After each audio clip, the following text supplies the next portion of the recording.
मनुष्य संसार में क्या लेकर आता है जिस कारण से उसे संसार के अंदर दुखों का सामना करना पड़ता है। जैसे कि बच्चा जन्म लेता है और जन्म लेने के बाद उसे अनेक परिस्थितियों का सामना भी करना पड़ता है। क्यों?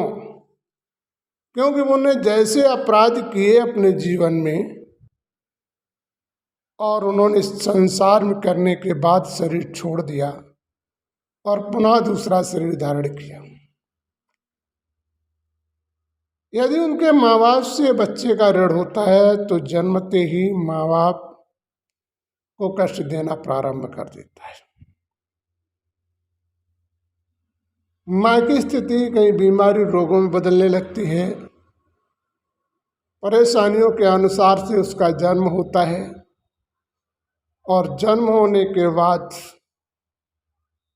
अधिक ऋण है माँ बाप से तो कहीं बच्चा बीमार हो जाता है, ऑक्सीजन में चला जाता है, परेशानियों का सामना करना प्रारंभ हो जाता है। तो माना बच्चा भी अपने कर्मों को, पिछले कर्मों को लेकर आता है, इसी कारण दुखों का सामना करता है। वर्तमान में पूर्व की कहानी को लेने के बाद भी इस वर्तमान में उसके जीवन का दुखों में अवतरित होता है। यदि माँ बाप को अपने बच्चे को जन्म देने से पहले परमात्मा की याद में रहना और अपने संस्कारों को बदलना प्रारंभ कर दे तो क्या होता है कि जब वो परमात्मा को याद करना प्रारंभ कर देता है तो उसके जीवन के जो संस्कार हैं उसकी तपस्या के द्वारा वो बच्चा जो माँ को पीड़ा देता है तो उस पीड़ा जब वो परमात्मा की याद करेगा तो उस पीड़ा से मुक्त हो जाती है। माँ तो दिक्कतों का सामना नहीं करना पड़ता है। और जन्म से पहले माँ यदि इस कायदे से साधना करती है तो बच्चे के आचार बदल जाएंगे और माँ को दुख नहीं देगा। तो वास्तविक जीवन में यदि वास्तविकता आपको आचार बदलने हैं तो जीवन में हमें इस चीज़ का ध्यान देना चाहिए और अपने संस्कारों का जितना अच्छा परिवर्तन करते जाओगे उतने जीवन में दुखों का सामना नहीं करना पड़ेगा। तो वास्तविक हमें अपने जीवन की इन व्यवस्थाओं का बदलाव करना चाहिए जिससे ऐसे दिनों का सामना हमें ना करना पड़े।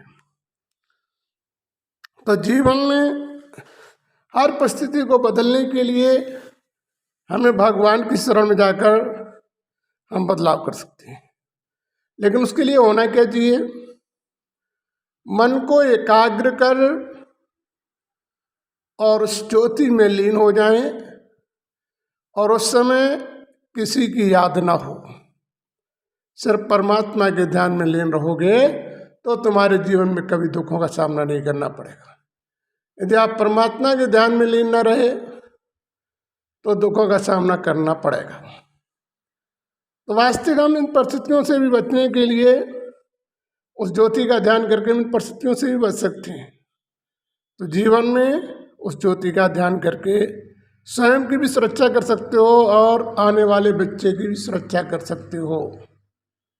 और जो कर्म का परिवर्तन नहीं करोगे तो ना को तो खुद की सुरक्षा कर सकते हो और ना आने वाले बच्चे की कर सकते हो। तो वास्तविक हमें अपने जीवन में इन चीज़ों का ध्यान देना चाहिए जिससे ऐसे दिनों का हमें सामना न करना पड़े और परमात्मा भी हमारी पूर्ण मदद करे। जब तक हम ऐसे बदलाव नहीं करेंगे तब तक परमात्मा हमारी पूर्ण मदद नहीं कर सकता है। तो परिवर्तन हमारे जीवन का मेन कर्तव्य है। इस प्रकार से हम अपने पूर्व दुखों का भी निवारण कर सकते हैं। जैसे